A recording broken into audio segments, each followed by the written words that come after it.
morning on a Fox News alert. She says they're going to have to drag her back kicking and screaming.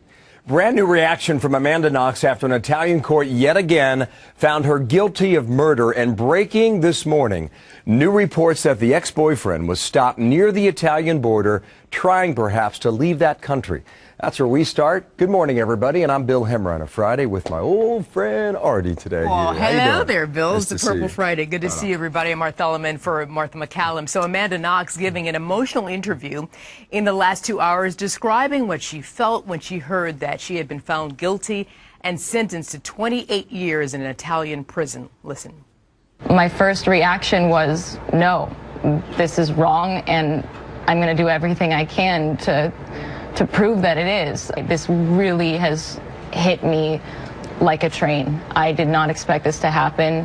I really expected so much better from the Italian justice system. They found me innocent before. How can they say that it's guilt beyond a reasonable doubt? I'm going to fight this until the very end. And it's not right.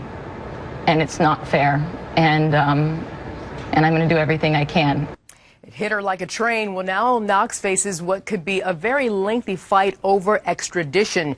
Jonathan Hunt live now from our newsroom with more. And Jonathan, I mean, this was a very emotional interview with Amanda Knox today. Wow, it really was, Arthel. Amanda Knox seemed to be struggling to hold it together as she talked to Robin Roberts of ABC's Good Morning America over several minutes live in their studios today. She repeatedly protested her innocence, repeatedly talked about her shock at hearing what is in effect a second guilty verdict against her. Here's Amanda Knox. And I really hope that people try to understand that, like, when you have overzealous prosecutors and when you have a biased investigation and coercive interrogations, like, these things happen. And I'm not crazy.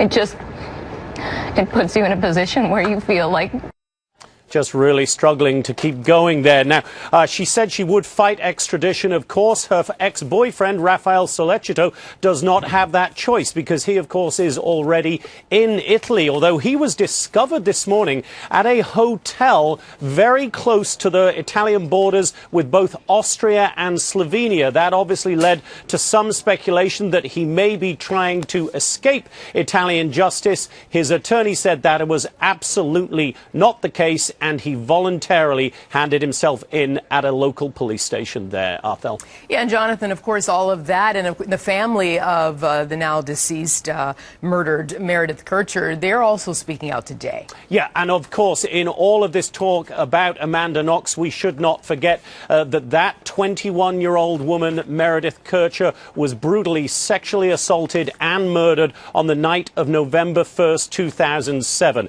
Her brother and sister, Lyle and Stephanie, were in court yesterday to hear the verdict, and they talked about their feelings about extradition earlier today. Listen.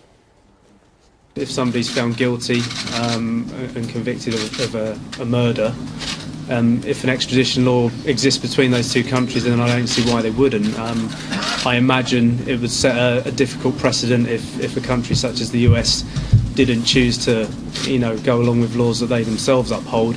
Now, that obviously is a major question, but it is only one that we will get to in about another 12 to 15 months' time, because this case now goes to the Italian Supreme Court. They will make a final ruling on Amanda Knox's guilt or innocence, and only then, it seems, will the Italian authorities decide whether they are going to seek Amanda Knox's extradition. As she has said very pointedly, Arthel, she will fight it to the bitter end. Arthel? Indeed. Jonathan Hunt, thank you.